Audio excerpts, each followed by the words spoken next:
The queen who never was.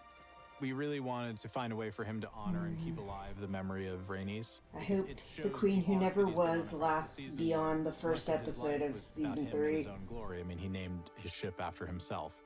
Corlys always went out to sea. But I suspect it may not. Hello everyone, this is Venus Brown, and I'm here with another House of the Dragon inside the episode for episode 8. Now, I have changed my background. I think this works fairly well, although sometimes getting the whites and grays to the right shading to avoid filtering part of me out doesn't always work very well. And sometimes you get a little stuff going on in the background because of light changing and stuff like that. I think it looks pretty decent, so hopefully that works okay. Now, I'm going to start off with a brief description of what I thought the episode was about. Then we'll watch the inside the episode. If I have anything to say during that, I'll say it. If not, that's okay. And then at the end, we're going to talk about some of the bests and worsts of the episode. And then I'm going to do something a little bit different because this was the last episode and we're not going to see anything for probably at least a couple years. We're going to talk about the bests of the season and the worsts of the season. But I think it's worthwhile since we've got such a long wait until the next season starts. My thoughts on the episode is that it mostly kind of tied up a couple things that were going on, especially that Harrenhal scenario. That stuff had been going on for a while, and it looks like we finally got somewhat of a resolution to that. I was very glad about that. It set everything in motion for the next season.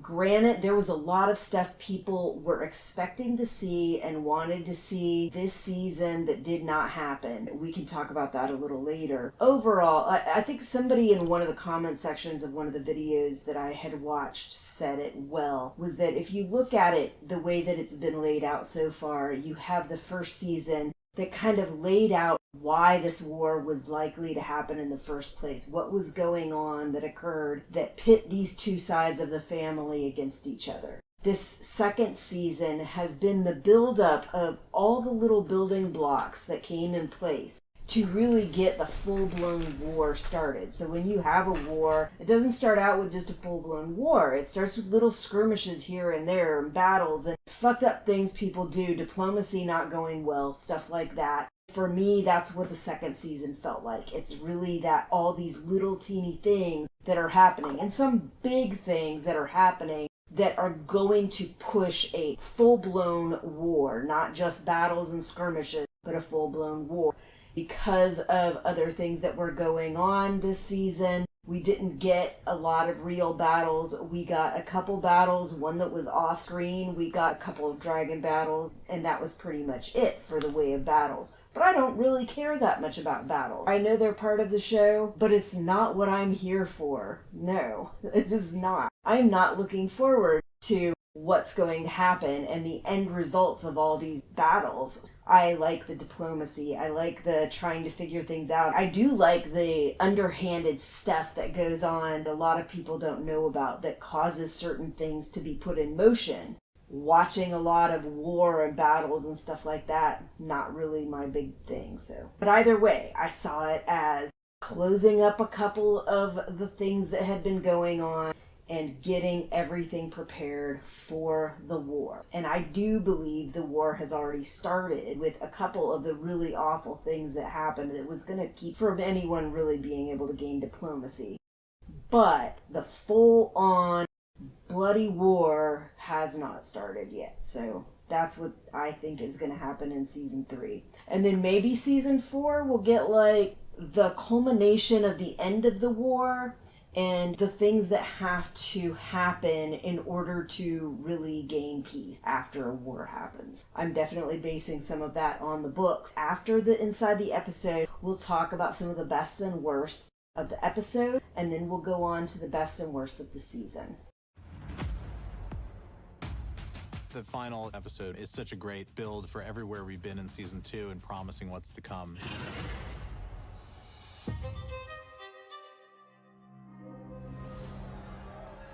Rhaenyra has choked King's Landing with the blockade, and people are starting to get hungry and they're going to revolt against the king or the Prince Regent. Break the blockade and it will benefit you. It seems you need us more than we need you. There is a Lannister navy, there is a Hightower navy, but they're on the other side of the blockade. And so they end up going to bargain with the Triarchy, which Thailand is very not on board with, but ends up having to do. But it's a sign of how extreme their position is. This is where the seat of power sits, and this is a very rich cartel of 3 different nations that are in the shipping and piracy business. And they hate Westeros, and they want to seek a profit off of them. He gets sent to Pirate Land to treat with the pirates, to see if he can get the Triarchy to ally with the Greens. Admiral Aloha. He needs to impress me before he can get what he wants. I put him through absolute hell. Singing is the worst. I can handle mud wrestling, but singing is miserable. But it works. Singing is miserable. She's a bonkers character that feels like one of these very colorful characters ripped right out of the pages of George's books. The people there take her entirely seriously, and we're sort of looking at her the way that Thailand does, which is, what's going on, and is this real? One of our season highlights was bringing in Shirako Lohar, and it can be a rough show. It's grim, it's a war, a lot of people die. So having that moment of levity and just sort of off-kilterness was really important to us. Yes, I thought this was hilarious. I was laughing my ass off during the reactions. How goes the sea snake? I've given her a new name. The Queen Who Never Was.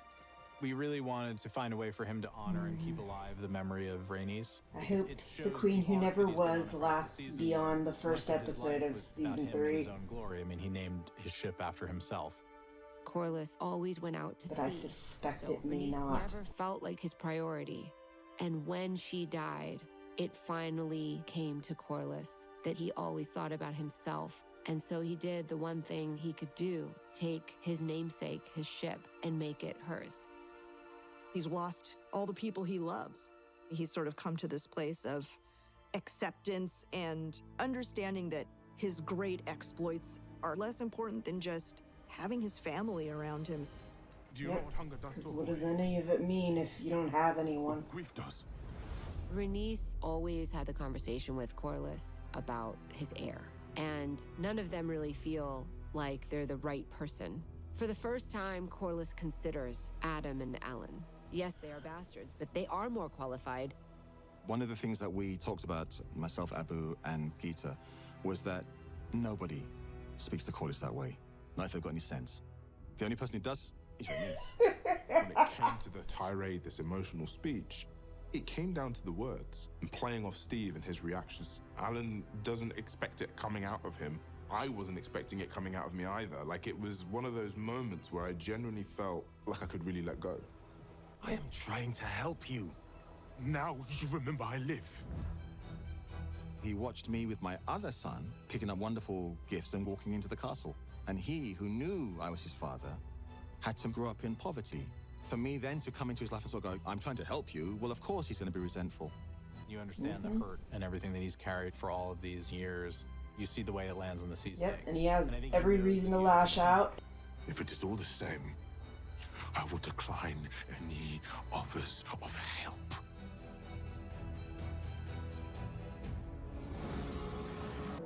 And I think that kind of character It's is also a strategic really act the kind of because characteristics that Sharp Point Corlys is Massey, looking who for serves in on an the heir, council as so a punishment to them for I'm hoping. siding with the pretender. Aemond is hoping showing something that he's not happens running. before they all He's running die. cities filled with innocent people instead. Aemond is now, for the first time this season, I think, scared. From the time in season 1 when he got Vhagar as a boy, that's changed his entire outlook. And now that he's been challenged by these new dragons, it's the first time that, like, oh no, I don't have the upper hand in any situation I go into. The stakes are so high that if he doesn't get another rider, he will have no chance against the Blacks. And they will lose the throne if Aegon continues to be king. In his mind, he's doing what's right for his house. Why must I run? Because the Prince Regent is going to kill you. I think in Larys's experience, those who look through you, they never see you coming. That's what he's trying to say to Aegon is, as long as Aegon is not a threat. Always underestimate you, miss what's going on. Larys sees the light at the end of the tunnel, or at least he's made Aegon think he knows what that could be. After his encounter with Aemond in episode 6, Aegon knows that Larys is correct. In that moment, Aemond gets desperate with the newfound potential threat. He overextends and gets forceful with Helena. I think it's desperation that reeks off him in that scene where Alison and Helena are both like, bro, calm down. This is not how somebody who feels really sure about what they're doing behaves. Helena admits she saw how I burned Aegon, and it's hard hitting for Aemond to hear that he's going to go down. He kind of envisioned after the war had finished, he'd be seen as this war hero. But Helena's prophecy puts a stop to that. Helena's probably put herself in more danger with Aemond than she ever has been before. Would you not have us prevail? Not like this. Aemond is going to be an interesting loose cannon in season 3 because when Aemond is scared, laughed at, or feels small, he lashes out. You're either with him or you're against him. You get in his way, you're in for a show.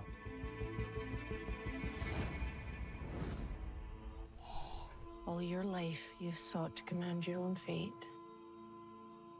But today you are ready.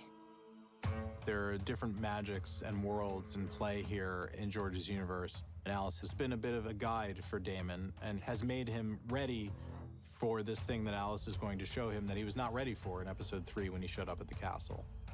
He's evolved in some way and he's ready to see the future. We wanted Daemon to have this final experience that was undeniable to him. He's somebody that has rejected the supernatural his entire life. We definitely wanted to tie what Daemon sees to Game of Thrones because where it picks up, it's Daenerys Targaryen finding those eggs. She is a descendant of Daemon and Rhaenyra, and so what he ends up seeing is that he's just this tiny piece of this massive story, and once you start to see that, you gain an entirely different perspective. This vision brings Daemon into the story of Fire and Ice and takes him to his death. And after his death, it shows him that if he continues to only think of himself, great loss will be had. And then he sees a hope. We know it's Daenerys, but he doesn't know who it is. I mean, he sees a White Walker, which is cool. I was like, come on, that's cool. Even though Rhaenyra and Daemon are not going to save the realm from the White Walkers, their actions do have an impact on how that future is going to play out. You know your part. To evolve from the character that stormed out of Dragonstone in episode 2, we had to see Daemon go through all of his trials and tribulations, and Rhaenyra not knowing what Daemon is going to do. And you believe he is changed, and he sees that he is not the player, but a piece on the board, as Alice tells him. He sees Rhaenyra on the throne, and I think it gives him the confidence in himself to go, I serve you, and I'm yours.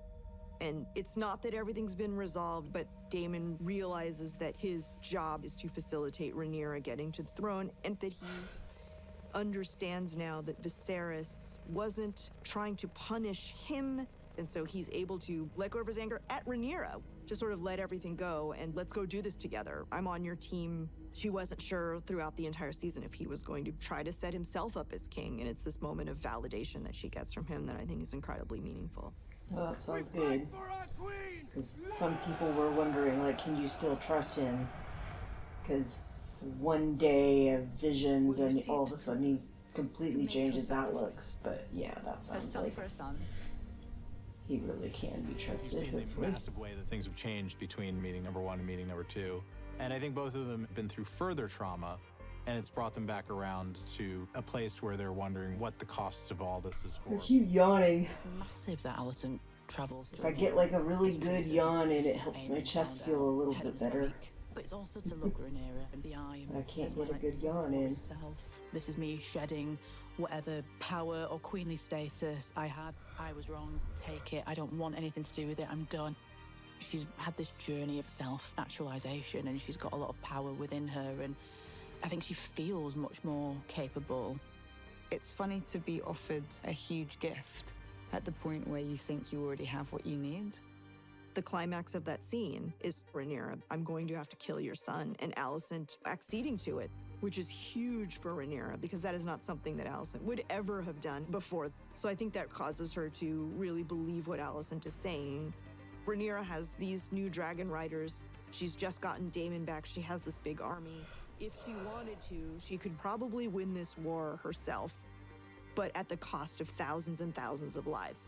And then she's sort of given this back door by Alicent. And so I think we leave season 2 with Rhaenyra in this place of what am I going to do? It's such a beautiful scene and so wonderfully written by Sarah, wonderfully performed by Em and Olivia, and Gita beautifully directed it.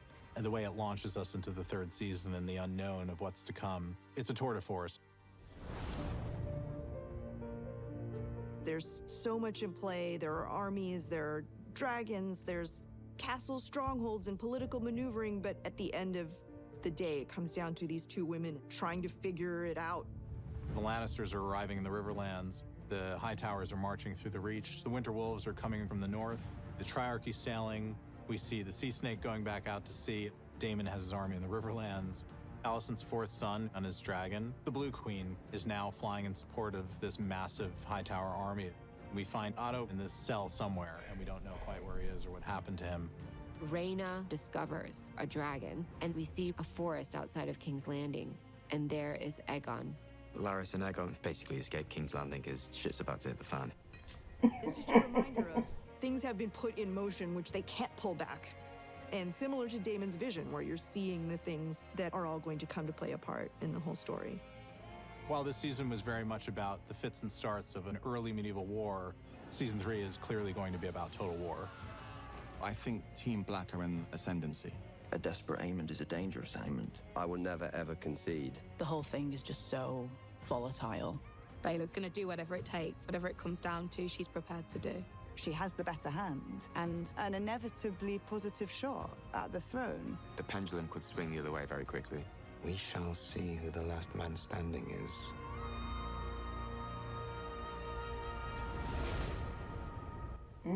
They didn't show Jace. Like in all those scenes where they were showing the people talking about, their plight or whatever, they didn't show Jace. Is he gonna die early or something? Sometimes I go on rambling. Sometimes I go too quick. So let's just see what happens.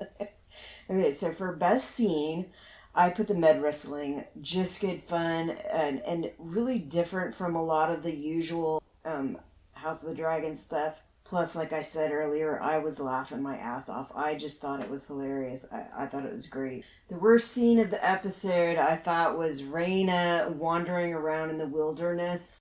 It seemed like forever, but I'm pretty sure that the culmination of all the pieces that she was in the episode were probably not really that much.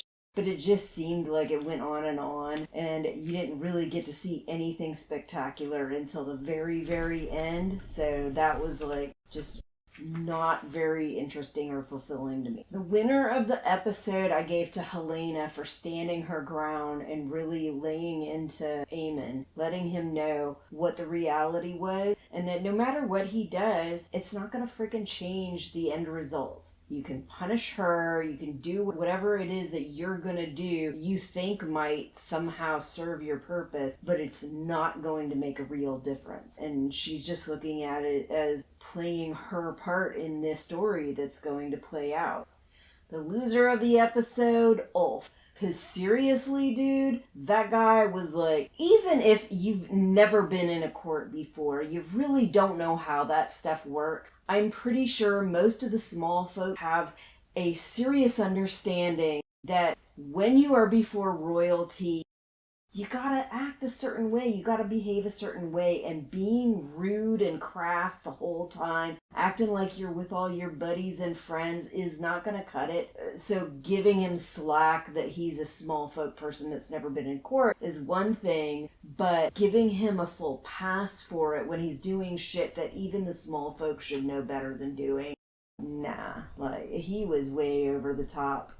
Just like, really being stupid, and that stuff can get you freaking killed in that kind of situation. You just don't act that way. It's stupid. It's dumb. It was kind of funny in some ways, but really, like, yeah, use your freaking brain. Once he had that situation where he was making fun of Jace before he realized it was the prince, then Jace kind of laid into him about what was going on and how he could have him hanged and everything. He apologized and walked away. Like, after that happened, he should have been on his guard, and he should have known that maybe I shouldn't be fucking slacking off like that and joking around being an asshole. But he just kept on, right in front of the queen. Like, That's just stupid. Master acting I gave to Damon. Just the way that Matt Smith does the things that he does. I really felt that in this episode. Especially after Rhaenyra came and he finally freaking bent the knee like he's supposed to and really like had that rousing speech and everything. That to me is Matt at his best. Whereas some of the other crap in this has not been great, but I thought it was really good this episode. Deficient acting, I always have a hard time with. I don't want to say that somebody's doing really bad, and I don't feel like most of the actors are actually giving bad performances. One of the things that I've been thinking about is that some of these people on the small council, and the Black Council and the Green Council, they just have such small parts. And the little bit that we see of them is either them just not really being involved, not having a lot of character, just kind of flat, or being completely patronizing assholes like the entire time. That I would have really liked to see something different. We don't need to see patronizing asshole court every freaking episode. We get the picture. We know they're patronizing. We know they're assholes. We know they don't believe that women can freaking lead the realm and shit like that. But it gets fucking old and stale and I get tired of it. Seriously. A couple lines here and there and then let it fucking go. A member of the court and you are a member of the small council. That is a very important position. There should be more. At least a little bit of character. Like in Game of Thrones, even when Tyrion was being put in these crap positions, even in those situations, his freaking character stood out. He always had a good one-liner. He still came up with some good stuff. So like, if your storyline isn't allowing for you to really supply much, at least give us a little bit of character, a little bit of funny or asshole or something beyond patronizing dickhead. Some of them, it's like, why are you even there? The judgment for the episode, I'm going to judge it as an episode, and I'm going to judge it as a final episode for the season, because those are two different things. And for my judgment of the episode, I thought it was good. I really enjoyed it. Some people absolutely hated it, and some people were like in the middle of the road. But a lot of people complained that they really hated it, that it was just trash. I don't see that. I'm sorry. I know we were hoping for more. I know we were expected more, and we were told we were going to get more, but I don't give a damn. It was not a trash episode. Not at all. I thought a lot of stuff happened that I really wanted to happen. We closed off that horrendous Harrenhal scenario. We got to see a satisfying culmination to that. And we got to see a lot of things being tied together to show us what's going to happen on this third season. As for an episode, it was good. And it did do some of the things that a finale is supposed to do.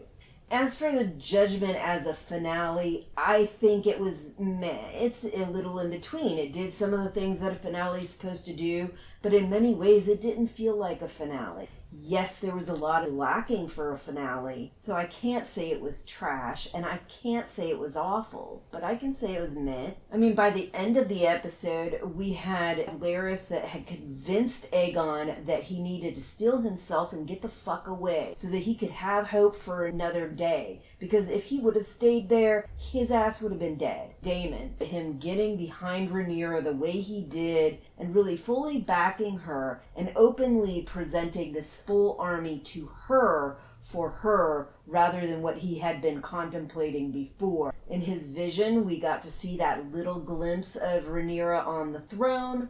We got to see throwbacks from Daenerys and White Walkers and that whole war, all those freaking dead dragons and all of that. That was great stuff. I enjoyed that. I think there are some people that just don't seem to care about that stuff. They don't want to see it anymore. But to me, all the fucking Easter eggs are awesome. And then we have the Alicent and Rhaenyra scene where Rhaenyra is basically given the keys to King's Landing. And I've heard some people questioning whether that's really going to be a thing. To me, it would fit perfectly with the books. It was like this really easy entry. They were allowed to come in because somebody was a freaking traitor, but that we didn't know who that somebody was. So this works. Rhaenyra and Alicent have kind of been half-hearted about this idea of having a full-blown war, whereas all the guys there are like, yeah, we're gonna bring out our dragons and burn everybody. And they're like, no, we need to avoid this. So it's not surprising at all that Alicent would come up with something like this, especially after she realized that she fucked up with her freaking interpretation of what her husband had said. I still think she was stupid and really reaching for believing he had made that kind of a decision. I'll give it to her. People want to believe the things they want to believe. And if your loved one says something that you believe should be true, even if you know it's probably not, you might just hold on to that little thread of hope that, oh, maybe it really is true. Maybe that really is what they meant. She was definitely reaching. There were 2 statements about the new dragon riders were supposed to be training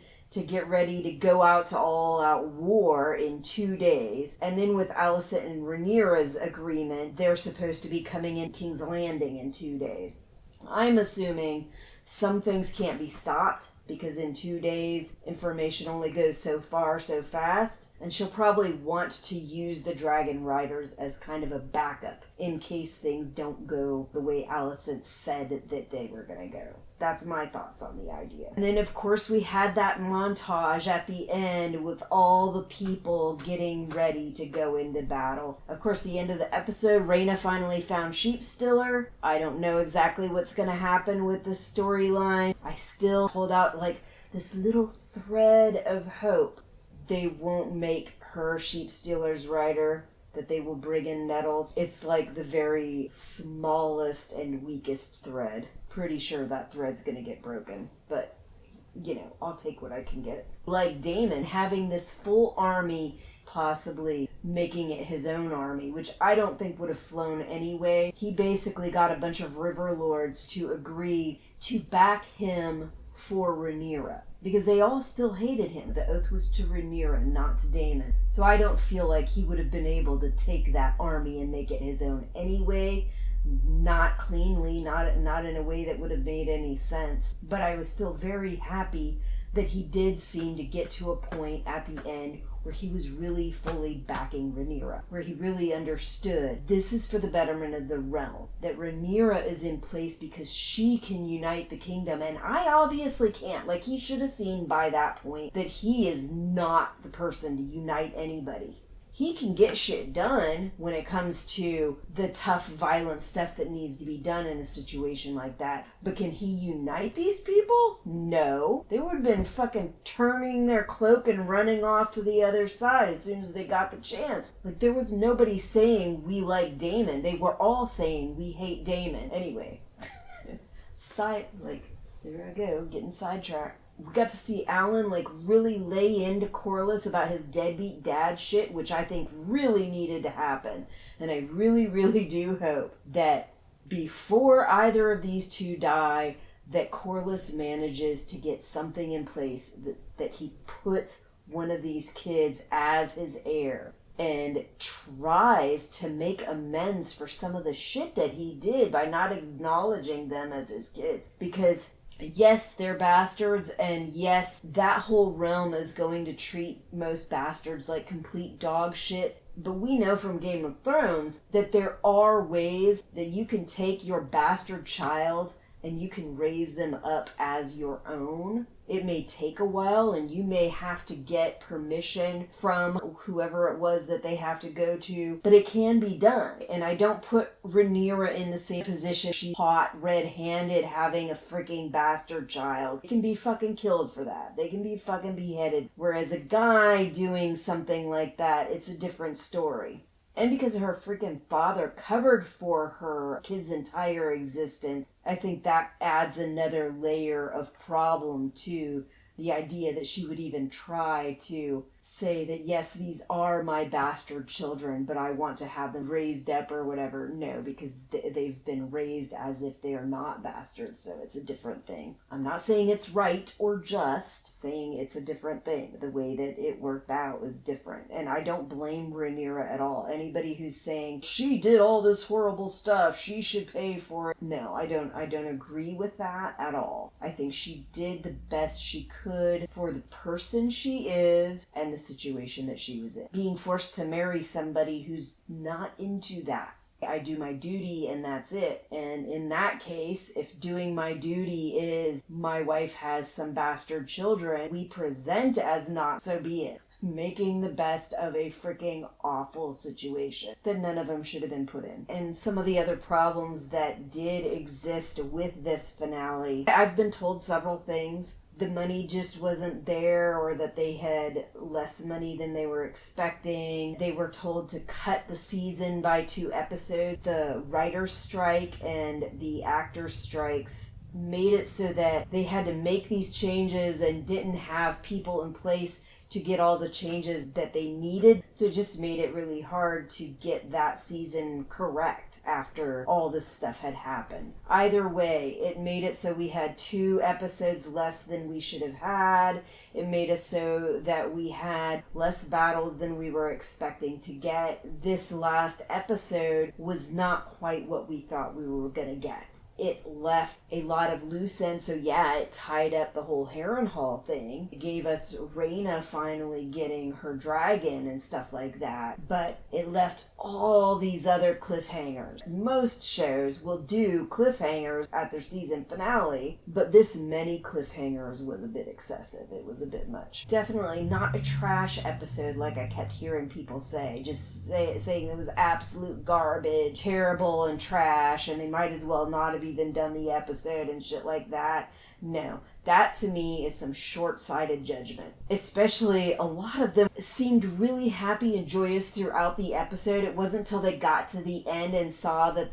montage was the end that they finally were like, oh my god, it's so terrible, it's so awful. You seemed perfectly freaking happy with it until you realized it was the end of the episode and you weren't getting your battle. All that being said and done, I know I took a long time. Like I said, sometimes I get off track, like go on and on too much. But all that being said, let's get to the season bests, worsts, and all of that. And we're going to do this a little bit different because it's for the full season. Instead of doing a best scene, I'm going to do like a best scenario, like a culmination of things. The grief and aftermath over Jaehaerys getting killed like he did. That, to me, I thought was really good. We finally got to see some stuff from Aegon, like where he really seemed like a freaking human being with real heart and real emotion and really going through it. We got to see Alicent be a little bugged out by it, but still being her awful mother that she is, and just freaking walk away when she doesn't know how to deal with it. Helaena really grieving, her freaking out like she did. But also after the funeral, I thought Helaena did really good at really grieving the way she needed to. Feeling the way she feels, saying the stuff that she said about the small folk, like going through stuff like this so much more and thinking maybe she shouldn't feel this kind of grief. And then her mom actually being a good mother and saying every parent has a right to grieve their dying child. There were a couple moments in there where Alicent actually seemed to show some good motherly characteristics, and that was one of them. And then the stuff with Rhaenyra being characterized as somebody who would actually have an infant beheaded. She reacted to finding out that and how she thought that was so ridiculous that people would think that. But then the people at her council acknowledging, we thought it would be a reasonable assumption for you to plan something like this. And then her comment that I would be willing to have this done to Helena's child, Helaena of all people. That I thought was really good. The worst scenes, said it before, I'll say it again, a lot of people didn't like it, and I didn't like it either. The freaking Harrenhal scenario, I'm glad they tied it up the way they did, but the bulk of it happening over and over again for so long, and like not much else seeming to happen there until the very end. I don't know, like they could have done more to show us that other shit was going on. Get inside how freaking Daemon is thinking. Why are you talking to Alice in the first place when she should probably be the person that you would most distrust in this scenario. How are you feeling about all these freaking visions you're having outside of not trusting Simon and threatening him? And what are you actually planning? You're trying to get these people to fight a war with you, but you're a complete asshole about it, and you're making them so mad that they all freaking hate you and they would end up being turncloaks. Like, what is actually going on in your head outside of Alice Rivers' visions and everything? Yes, we got to see a little bit of how they were trying to repair parts of Harrenhal and prepare for battle and get these people in, but it just seemed like it was far more of the trippy visions and delusions, and I'm not learning from it. Well, and I want to ask if anybody's watching, my question is, for those of you who really hated going through the whole Harrenhal thing for so long, did you feel like that ending kind of helped at least justify it a little bit? Did you feel like it made it worthwhile, or that it at least made it a little bit better than the whole frustrating, repeated freaking bullshit that was going on? Or did you feel like it didn't matter? Like, even after that culmination was done, it still sucked ass and it doesn't make up for the crap that was that whole Harrenhal scenario? What do you think? The winner of the season, and I think a lot of people will disagree with this, but I'm giving it to Mysaria.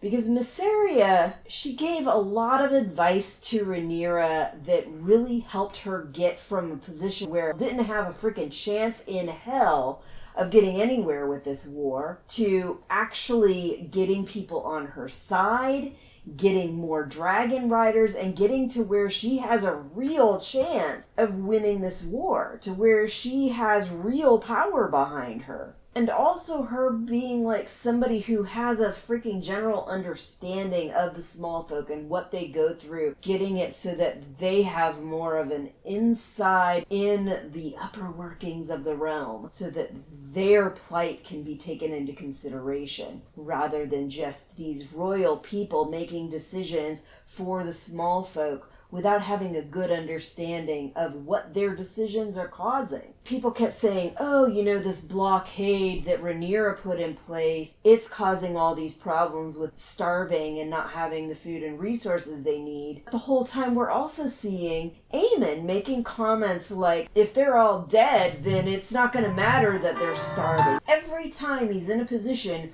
where they're telling him small folk are getting upset that they don't have enough food, that they're starving, and that there might be revolts and chaos, he just basically ignores it and doesn't do a damn thing about it. So yeah, we can blame the blockade for a lot of the starvation, but his unwillingness to even pay any goddamn attention to what's going on, doing anything to try to freaking mitigate it, is a huge part of the problem also. Mysaria, she is the winner of the season, because she has done a lot to really shift the way the winds are blowing in this war and really shift the focus from just the dragons and the battle and the war to actually having some thought and consideration of the small folk. Granted, the small folk end up freaking treated awfully in the situation, which often happens. They're at least being considered. They at least were given some freaking food for a little while when they were starving to death. The loser of the season, Aegon the Burnt. While yes, he got out with his life and he has a little semblance of hope that he might come back later, he was burnt damn near to death. He was being fucking tortured by his little brother. He had fucking pus and massive burns all over his body. Like, that stuff is hard. That is rough. Not that he doesn't deserve some of the shit, but it's really fucked up that his brother turned on him how he did. He is severely freaking burned and injured in a way that he's never gonna fully recover. And it's really fucked up that he has to be in fear of his life from his brother who he thought he could depend on, who he thought was loyal. That he feels that he has to leave the kingdom and leave his position as king because things have gotten so bad. So yeah, loser of the season, Aegon the Burnt. Master acting for the season I'm giving to Baela. At the beginning of the season, we weren't really seeing a lot from her. Every so often, she gets a little more involvement. And she has these great statements, these great pieces of insight. At one time, Rhaenyra was telling her that she reminded her of Rhaenys. The last few episodes, I have been seeing more and more of these just wise comments like you would hear from Rhaenys. And so I'm feeling more and more like she was right. Like there is this piece of Rhaenys in there that seems to just be coming out and emanating from Bela. I think as she gets older, maybe we'll see more and more of that, but I'm enjoying it. Deficient acting for the season, another thing I felt like I had a hard time deciding on, but I'm giving it to Corlys. I felt like sometimes we could have gotten more from him. Yes, he showed his grief for Rhaenys. I just felt like there could have been more.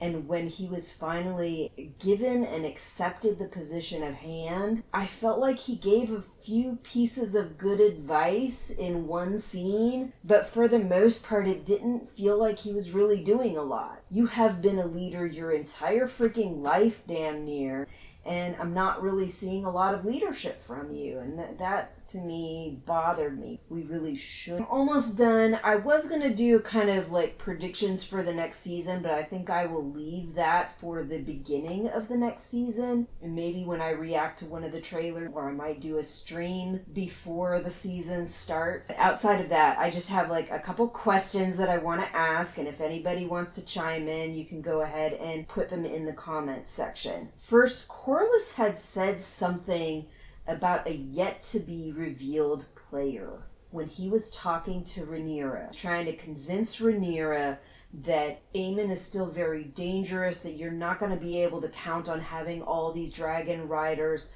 to just squelch the war. He said something about a yet-to-be-revealed player. Do you have any idea who this yet-to-be-revealed player might be that he might be talking about? I have no clue. And my other question, what do you think is going to happen with Alfred Brune? After that shit he did, that we need a king in this time. And we know that had been thinking along those lines in the first place, but he seems to have been having a little bit of change in mind. And the way that he looked at Alfred Brune when he said that, I could not read whether he was thinking, maybe I'll keep that in mind, or whether he was thinking, I didn't think you were a fucking turncloak, so you might actually be a turncloak. He might think this is a great thing and be okay with it and be like, okay, I'm gonna fucking let it go and not say anything, and maybe I'll use you later because I know I can use you for whatever purposes I have. Or you're a freaking turncloak, you turned your back on Rhaenyra, even though I was going to turn my back on Rhaenyra. But now I've had this change of heart and we need to use Rhaenyra to unite the kingdom. Is he going to fucking turn around and turn freaking Alfred Brune in? Is he going to freaking push some like dramatic demise on Alfred Brune? What do you think is going to happen with Alfred Brune? Because I am curious. And especially after he turned around and ran through the crowd and tried to freaking hide himself away. What do you think? What do you think is going to happen with him? Anyway, that is all I've got for you this week. That's all I got for you for this season. If you want to see anything else, I've got Death Note still going. I don't have too many more episodes left of that, but I do have some. I am going to be starting on Heartstopper, and I am starting to try out little live streams of Agatha all along. I don't know how well that worked. I did the first live stream. I got a handful of views, and then they finished processing it and they blocked it. And once Heartstopper's done, I'm moving on to Bridgerton. Once Death Note is done, I'll be moving on to Tokyo Ghoul. So, if you want to see any of that, see you next week or whenever I see you. If you're just here for House of the Dragon, I'll see you when the next season starts. Probably in like 2026 or 2027 or something like that. Who knows? They keep making them longer and longer to wait between seasons. We'll see. But I'm pretty sure they are supposed to have a season 3. They should have a season 4. But I don't know if they'll get it. So we'll see. Anyway, bye. See you when I see you. Until next time, I'll see you when I see you. If you like this video, please click the like button. If you want more content, click subscribe. If you click that little bell and click all, then you'll get more content notifications.